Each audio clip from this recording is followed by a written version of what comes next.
पूरे हाथ में मिर्चा लगता था, बहुत लहरता था।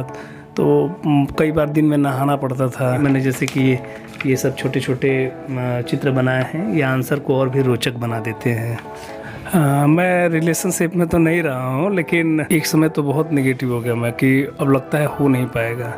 लेकिन फिर ये लगा कि नहीं करेंगे तो फिर क्या करेंगे। नमस्कार दोस्तों, स्वागत है आपका एक और इंस्पायरिंग और इन्फॉर्मेटिव वीडियो में। हमारे साथ अभिषेक कुमार राय सर हैं, जो सीडीपीओ पोस्ट पे चयनित हुए 2020 के, जो यूपीपीसीएस का रिजल्ट अभी हाल ही में आया एक आध हफ्ते पहले। तो आज सर से हम बात करेंगे, सर की रणनीति जानेंगे, इनका टाइम टेबल जानेंगे, नोट्स कैसे बनाते हैं वो जानेंगे। और उससे पहले आप सभी से एक रिक्वेस्ट मैं करना चाहूँगा कि मास्क ज़रूर पहने, क्योंकि आज इसका बहुत डिमांड है। जिस तरीके से जीना बहुत ज़रूरी है, उसी तरीके से मास्क ज़रूरी है। और चैनल पर पहली बार आए हैं तो चैनल को ज़रूर से ज़रूर सब्सक्राइब करें आप, क्योंकि उससे मोटिवेशन मिलता है। और वीडियो को लाइक करें और शेयर ज़रूर करें। सर, आपका स्वागत है और आपको बहुत बहुत बधाई। धन्यवाद सर। सर, अपने बारे में कुछ बताएं, आपकी शिक्षा दीक्षा क्या है और आपका पृष्ठभूमि क्या है? मेरा नाम अभिषेक राय है और मैं गाजीपुर के यूसुफपुर बाज़ार का रहने वाला हूं। और मेरी सामान्य पृष्ठभूमि से मेरी पढ़ाई लिखाई एकदम सरकारी स्कूल से हुई है। और उसके बाद मैंने ग्रेजुएशन पीजी काशी हिंदू विश्वविद्यालय बनारस से किया है। और 2012 के बाद से मैं तैयारी के ही फील्ड में था और तब से अब से यही तैयारी चल रहा था। ओके। तो सर, अभी आपको कैसा फील हो रहा है सेलेक्ट होने पे? आखिर फैमिली वाले और आपके रिलेटिव्स, घर वालों में कैसा माहौल है? बहुत अच्छा लग रहा है अभी तो, क्योंकि काफ़ी समय के बाद मेरा रिजल्ट हुआ है। घर वाले भी बहुत खुश हैं, बहुत अच्छा लग रहा है लोगों को। ओके। सर, आप बताइए, जैसे काफ़ी समय के बाद आपका रिजल्ट हुआ है, 7-8 साल से आप दिल्ली के मुखर्जी नगर में रह रहे हैं। तो सर, आपने एहसास ज़रूर किया होगा कि आखिर आपने ऐसी क्या गलतियाँ करी है कि इतना समय लग गया? बिल्कुल, मैं ये कहना चाहूँगा कि तैयारी के दरमियान जब लंबा समय लगता है तो उसमें कुछ बड़ी गलतियां होती हैं। जैसे कि सीनियर्स का चयन, आप किसके आसपास में रहते हैं, आपके साथ में रहने वाला व्यक्ति कैसा है। यदि ये लोग पॉजिटिव हैं और तैयारी में बहुत अच्छे से लगे हैं तो आपकी भी तैयारी में बड़ा बल मिलता है।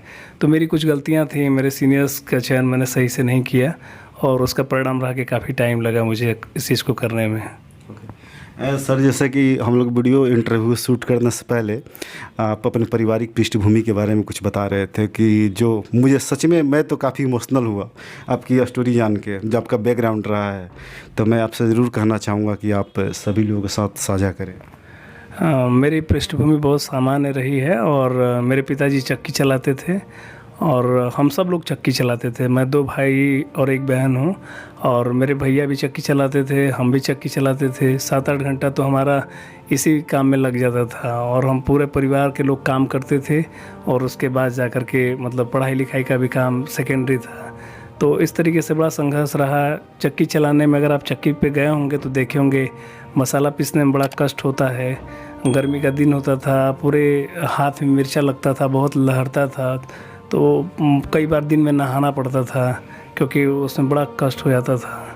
तो इस तरीके से पूरा जीवन बड़ा संघर्ष में रहा और इसी संघर्ष के कारण फिर मन में हुआ कि कुछ ऐसा करना जिससे ये कष्ट भी दूर हो और हम समाज के लिए कुछ कर भी पाएँ। ओके। सर, अभी आप क्या रूटीन फॉलो करते हो? इस समय सुबह उठने के साथ साथ मेरा काम का शेड्यूल सेट रहता है कि मुझे 12 बजे से पहले अपने किन कामों को पूरा कर लेना है। फिर बनाना खाना भी खुद से ही करते हैं और क्योंकि पेंडेमिक का टाइम है, इस समय किसी और से बनाना ठीक नहीं है। और बाकी पूरे दिन का शेड्यूल बना रहता है। रात के समय में अपने जो काम मेरे बचे रहते हैं उसका मैं रिवाइज करता हूँ और फिर अगले दिन के लिए पहले से ही प्लानिंग कर लेते हैं। ओके। सर, ये तो हो गया थोड़ा सा आपका बेसिक इन्फॉर्मेशन, आपका पर्सनल इन्फॉर्मेशन हो गया। अब हम आपकी स्ट्रेटेजी पे बात करेंगे। आपने ऑप्शनल सब्जेक्ट क्या रखा है, उसकी तैयारी आपने कैसे करा? मेरा ऑप्शनल सब्जेक्ट इतिहास रहा और मैंने हिंदी मीडियम से उसको लिखा है। और चूँकि मेरा ग्रेजुएशन और पीजी मैंने इतिहास से किया था, इसलिए मेरा इतिहास के प्रति रुझान ज़्यादा था। और इतिहास एक अच्छा स्कोरिंग सब्जेक्ट है, आपको प्रीलिम्स में भी बहुत मदद मिलती है और मेंस के जीएस पेपर 1 में भी मदद मिलती है और ऑप्शनल में तो खैर आपको मिलेगा ही मिलेगा। तो उसके लिए बेसिक किताब को ज़रूर पढ़ना है। एंशिएंट मेडाइवल मॉडर्न, उसमें एंशिएंट के लिए राम शर्मा की बुक है और दिग्विजय झा, डी एन झा की बुक है, सतीश चंद्रा की बुक है। और उधर से आपको सुमित सरकार हो गए, बंगोपाध्याय हो गए, तो बेसिक किताब को पढ़ते हुए किसी का नोट्स एक फॉलो कर लेना है, तो वहाँ से आप बेहतर कर लेंगे। आप कुछ नोट्स दिखा सकते हैं जो हिस्ट्री का आपने बनाया है? हाँ, मैंने इतिहास के खुद के नोट्स बनाए हैं और आप देख सकते हैं कि ये किस तरीके का है। आंसर लिखने के समय में ये ध्यान रखना है कि फ्लो चार्ट का ज़रूर प्रयोग करना है और कहीं कहीं मैपिंग का जब प्रयोग करना हो तो उस मौके को नहीं छोड़ना है, क्योंकि जितना आंसर क्रिएटिव रहेगा उतना ज़्यादा मार्क्स आपको मिलेगा। और आने वाले टाइम में अब चूँकि लिखने के लिए कम वर्ड के सवाल हैं, 250-200 वर्ड में लिखने होते हैं, तो उसमें ये है कि क्रिएटिविटी जितना रहेगा मार्क्स उतने मिलेंगे। देखिए मैंने जैसे कि ये सब छोटे छोटे चित्र बनाए हैं, ये आंसर को और भी रोचक बना देते हैं। सर ये तो हो गई हिस्ट्री की बात। अब मैं जीएस की बात करें, जीएस का जो चारों पेपर होता है उसके लिए आपने क्या स्ट्रेटेजी अपनाया था, उसकी तैयारी आपने कैसे की? जीएस पेपर 1, 2, 3, 4 में आप बेसिक किताब को ज़रूर पढ़िए। जैसे एनसीईआरटी है, एनसीईआरटी को अच्छे से कवर कर लेंगे तो पेपर 1 की चीज़ों को कवर कर लिया जा सकता है।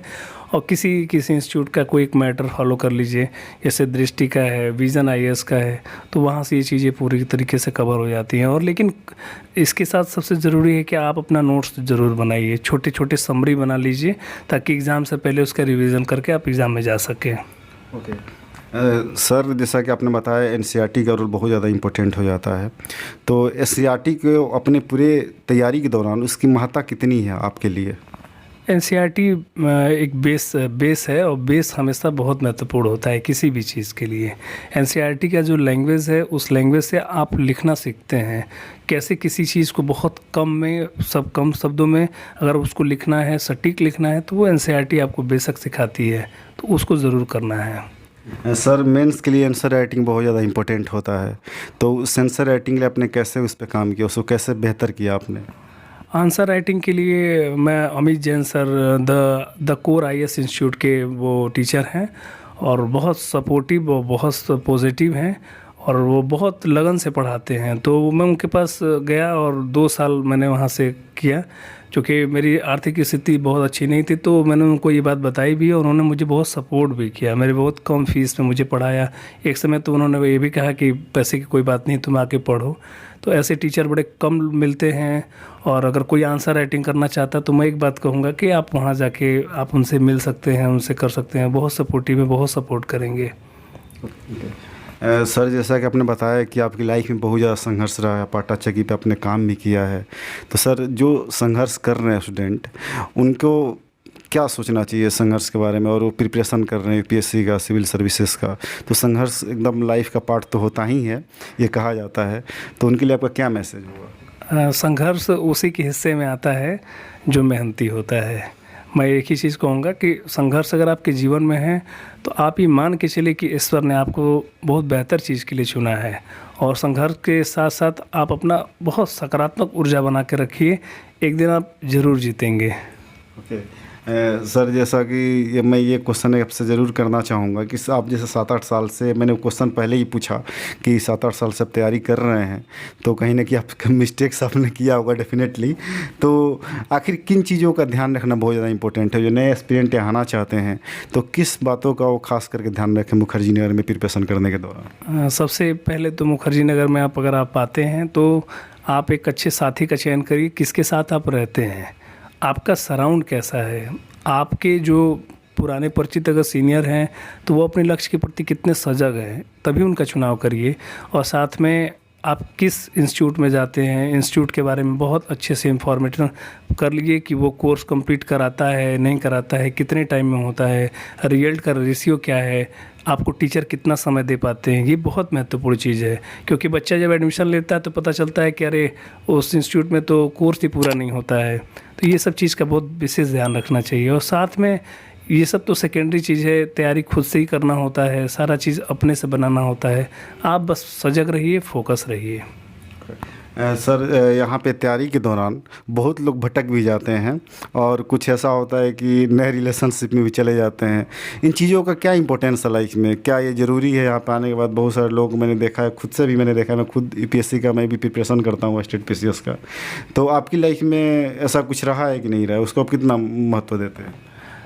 मैं रिलेशनशिप में तो नहीं रहा हूँ, लेकिन मैं एक चीज़ लड़कों से जो भी तैयारी करने वाले लड़के हैं मैं उनसे एक बात कहूँगा कि तैयारी के सिर्फ सिर्फ तैयारी ही करना चाहिए। उसमें होता क्या है कि आपके लक्ष्य जो हैं आपके बड़े करीब हो जाते हैं। यदि आप अपने लक्ष्य के बीच में जितने रोड़ा आप डालेंगे उतना आपका लक्ष्य आपसे दूर होता जाएगा। तो तैयारी के दरमियान इन सब चीज़ों से बचना चाहिए और फोकस, क्योंकि जो लड़का फोकस है उसके लिए बाकी चीज़ों के लिए उसके पास समय नहीं होता है। तो अगर आप फोकस हैं तो आपका लक्ष्य आपके पास होगा, उसके बाद तो फिर बहुत अच्छा जीवन है। सर, यहाँ पे जो तैयारी करने वाले स्टूडेंट होते हैं, बहुत ऐसे लोग होते हैं गरीब तबके से होते हैं, और आपने भी अपनी कहानी बताई कि आप एक पुअर फैमिली से बिलोंग करते हैं, लोअर मिडिल क्लास से बिलोंग करने वाले स्टूडेंट रहे हैं। तो सर, आपका मंथली बजट क्या होता है, उसको कैसे मैनेज करते हैं? मंथली बजट, देखिए मैं तो पैसे मांग के पढ़ा हूँ क्योंकि मेरे पास पैसे का सोर्स नहीं था। और मेरी बीएचयू की एक प्रोफेसर थी डॉक्टर सुमित्रा गुप्ता, तो मैडम ने बहुत सपोर्ट किया मुझे मेरे तैयारी के दरमियान। उनके हमेशा मतलब उनकी तरफ से मुझे फाइनेंशियल सपोर्ट मिलता रहा, और मेरे घर से भी जब तक स्थिति मतलब वैसी थी तो कुछ कुछ कंट्रीब्यूट होता था, मेरा भाई भी मेरी बहन भी। तो मैं तो पैसे मांग के पढ़ा हूँ। अगर बहुत स्थिति ख़राब है तो कुछ काम भी करने की स्थिति है, काम भी कर सकते हैं। आर्थिक स्थिति कभी रोड़े नहीं आती अगर आपके सपने मजबूत हैं तो जो कमज़ोर पृष्ठभूमि के लोग हैं, जो भी लड़के हैं, मैं ये कहूँगा कि सपना मजबूत करो तो हौसला बहुत मिलेगा, कोई ना कोई हाथ ज़रूर बढ़ा के तुम्हारी मदद करेगा। तो मेरा यही संदेश है। और नहीं है तो फिर खुद से काम करके पढ़ना है, लेकिन पढ़ना है। सर, नए आने वाले जो स्टूडेंट हैं यूपीएससी की तैयारी करने वाले, तो उनके लिए आपका क्या मैसेज है? मैसेज यही है कि एग्ज़ाम के जो नए पैटर्न बदल रहे हैं तो उस पैटर्न को आप बहुत गौर से ऑब्ज़र्व करिए, क्योंकि अब क्वेश्चन जो है मेंस के वो बहुत करंट बेस्ड हैं। तो करंट का भूमिका ज़्यादा बढ़ गया है, तो समसामयिकी पे आप पूरी नज़र बना के रखिए। कोई मैगज़ीन एक फॉलो करिए, और यूट्यूब पे भी बहुत सारे चैनल हैं जो डेली बेसिस पे, जैसे ओनली आईएएस है, तो उसको भी आप कवर करते रहिए। तो नए पैटर्न को अगर आप करेंगे तो मेंस में आपको बहुत मदद मिलेगी। सर, ये जर्नी बहुत हेक्टिक होती है यूपीएससी का। कोई भी स्टेट पीछे है जो प्रिपरेशन हो रहा है, आज की बेरोजगारी के दौर में गवर्नमेंट एग्ज़ाम लेना बहुत बड़ी बात होती है, और तो कभी कभी बहुत लंबा समय लग जाता है। और डेफिनेटली आप भी 7-8 साल से तैयारी कर रहे हैं, तो आखिर जब आप फ्रस्ट्रेट होते थे तो खुद को कैसे मोटिवेट करते थे पर्सनली? हाँ, फ्रस्ट्रेशन तो आना स्वाभाविक बात है, क्योंकि मेरे कई ऐसे रिजल्ट थे जो 1 नंबर 2 नंबर 3 नंबर से नहीं हुए। तो एक समय तो बहुत नेगेटिव हो गया मैं कि अब लगता है हो नहीं पाएगा, लेकिन फिर ये लगा कि नहीं करेंगे तो फिर क्या करेंगे। तो फिर हुआ कि अब इसको छोड़ना नहीं, अगर मैंने पकड़ा है तो इसको पूरा करके ही मानना है। मैं आप लोगों से भी एक बात कहूँगा कि धैर्य बहुत बड़ी चीज़ है, धैर्य और साहस बना के रखना है, एक न एक दिन आप जीतेंगे ज़रूर। Sir, child development project officer की जब आपकी पोस्टिंग होगी तो आप कौन से फील्ड में बेहतर करना चाहेंगे, किस फील्ड में ज़्यादा से ज़्यादा काम करना चाहेंगे? चूँकि यूपी कमीशन के थ्रू जो जिस एग्ज़ाम को मैंने क्रैक किया तो वो महिलाओं और बच्चों से जुड़ा हुआ जितनी भी सरकार की योजनाएं हैं उसको क्रियान्वयन का मुझे जिम्मेदारी मिला है। और मुझे बहुत खुशी है इस चीज़ की कि मैं एक ऐसे जो समाज के हिस्से को मैं काम करूँगा जो हमारे समाज की बुनियाद है। महिला और बच्चे का विकास एक दूसरे से जुड़ा हुआ है।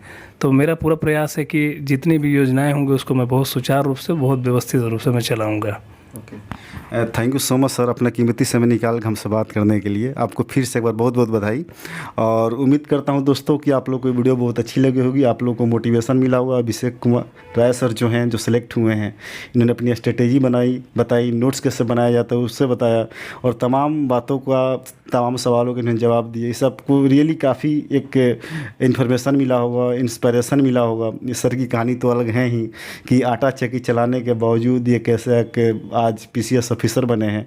तो सर, आपको बहुत बहुत बधाई। और सबसे मैं रिक्वेस्ट करना चाहूँगा कि वीडियो को ज़्यादा से ज़्यादा शेयर करें, ज़्यादा से ज़्यादा लाइक करें, कमेंट करें, और चैनल पहली बार है तो चैनल को सब्सक्राइब करना ना भूलें। मिलते हैं किसी और इंस्पायरिंग और इन्फॉर्मेटिव वीडियो में।